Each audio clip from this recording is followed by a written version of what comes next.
सानाम कोगे सगुन दाराम और मिट्टी नवा वीडियो रे जतो चेल लेका मेनाग पिया आसाइदिन भागे गे मेनाग पिया और आले भागे गे मेनाग लेया तेहेन दो नॉय हांडी दाकाኝ इसिन लगिन आरकी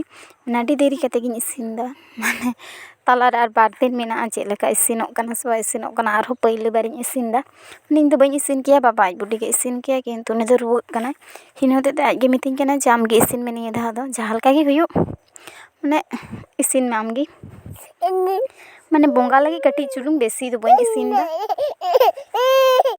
नॉ नोंडे टुकुज को जतिन चंदा वकादा टुकुज नेलोग कान तिña मारांग उतर किंतु उनग गान गे बኝ इसिन दा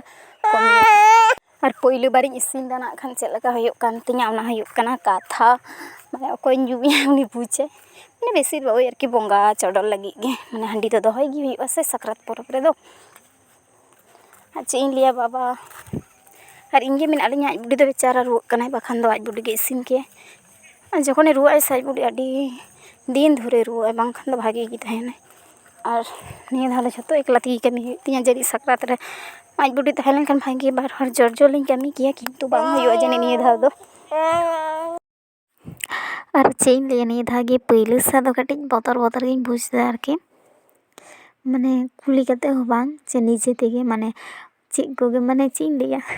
माने फोन रे नेल कदा चेल लगा कते को इसिन दा माने अबो संताल होड़ाग गे आडी स्तर को अपलोड का तको वीडियो को उनकुआ गे नेल कदा तो ओना नेल कते गे इन हो आरकी इये दा बाखान दो कुली कते दो बांग बाखान बाबा आज बुडी दो कुली गान को तिña आदिन दा हापे इन तिगिन चेष्टा लेगी गानोआ से बांग चेष्टा लेखान दो जतो गे गानोआ किंतु चिले चेष्टा लेखान जतो गे गानोआ चिले टुकुई ललो गे इन होते ते ना इयेñ सा आकादा और दमे दो बኝ जुल कादा ओइजनो टुकुई सेरकम दो बांग पिए कान तिña लातार मतो गे कुइए कान तिña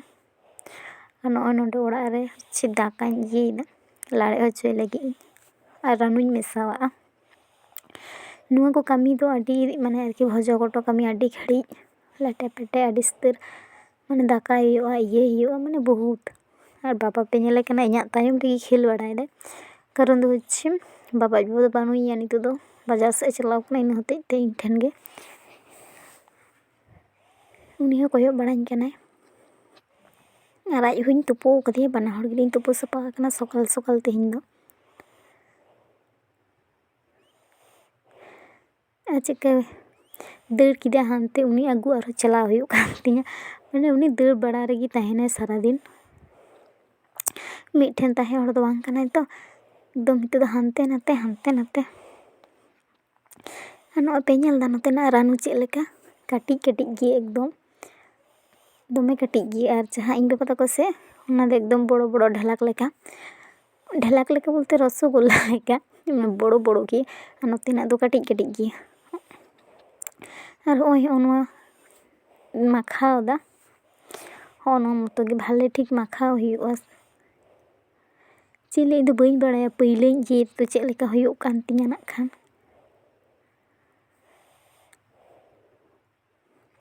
और ओना रानू दुñ गुड़ा कदा आरकी येते ओना गे एमाक काना आडी घड़ी धुड़ियेñ माखा दा आरकी माने भागे ठीक दाका सा जतो मेसाय हुयुआ बेस ठीक माने समय लगा माने सकरात इन बुझ केदा निया दा और इña दो से निया दा नोंडे दो पहिले सकरात कान तिña माने हाना धा बालिñ तहें कना बाबा तालिñ बाबा हई पोरे गेलिñ चलाव कना अंदो बालिñ हेज लेना सकरात रे दो और ताल लहा दा हो बኝ तहें कना उन दो हने परीक्षा में चलाव ना तो ओंडे गिñ तहेना दी बापला को होइना जतो होइना तारपरिñ हेज कना और नॉय निया धागे पहिले नोंडे दो दी ओना को पूरे तारासिñ बड़ा नते हेज हुई कना माने बाबा आज को नते मेरम आगू का किना और आलिñ हो नते दाड़ा दाड़ा लिñ हेज ना स्वेटर को हरक कते दाका को जम किदालिñ दिए लिñ हेज ना लिदलिñ चलो कटिलान ताड़ाम बड़ा अगुया और बाबा नेल पे चेल लेका चेक कोय उना घास को आरकी हालांग दाय उना गे साब कदा चेल लेका बाय कोयो दा कैमरा से कटिñ हो उनी ओना करे की व्यस्त वकानाय ए चना मना अब मेरम ठेनम चल लगी से चल मामा तड़ा ना तुर कांडाल कुंडे ले चला कना हिजु में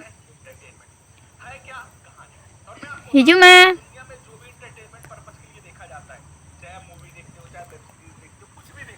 अंकिन मेरा मन तो बाकी नहीं सकना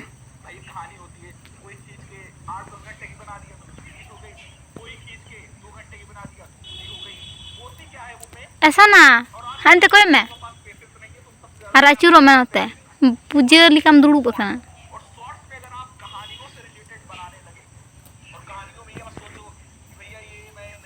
मेरा में रोक मिया बूचम मेरम ठने चला गया ते हेलो ओके हेलो बाय कना दादू और नितु दो ओड़ा ले दर लगी नॉय मेरम को भुड़िए किना दिए ले चला आदो माने तीना गन बचाना बेड़ाय डुबुज ना अली तीन दर किया मेनते दिया दे मितालिन केना दो मिद साथे बो चला नितु गे आ इन हुई दड़ा माने इदी दारा किने अली ठीक गे ताले मिद साथे बो चला और नॉय ले ताड़ाम कदा जतो होड़ और बाबा द मेरो में कोई अगुई कना माने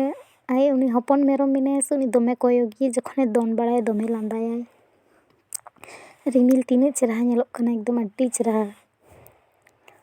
माने तारासिंह बेड़ा अड्डी चेहरा नेलो और नोंका का खाय और अड्डी चेहरा नॉय ले ताड़ाम कदा और उनकिन मेरो माझे मध्य किन दड़ा कना चिके दी किन टाना कना किन माने पे चेक लेके किन टाना कना माने लाइट ठीक ठाक बांग बी गान तकिना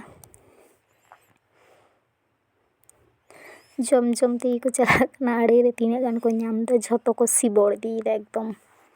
और उना धरे दो तोड़ी को होय कदा नि हपनी ह दमे जम दा हपन मेरो ह और मेटे बिन ले दिस कि इन तो बिन दिस कि बाबा आज पे दिस कि माने उयुम कदा भुग दी ताड़ाताड़ी ले दड़ किदा और जदि भिडियो पे कुसियाता लेया लाइक शेयर सब्सक्राइब करता लेपे और कमेंट करते मिता लेपे भिडियो पे कुसियाता ले कना से बांगा चेले का हुयो कना ओना कमेंट करते मितिन पे।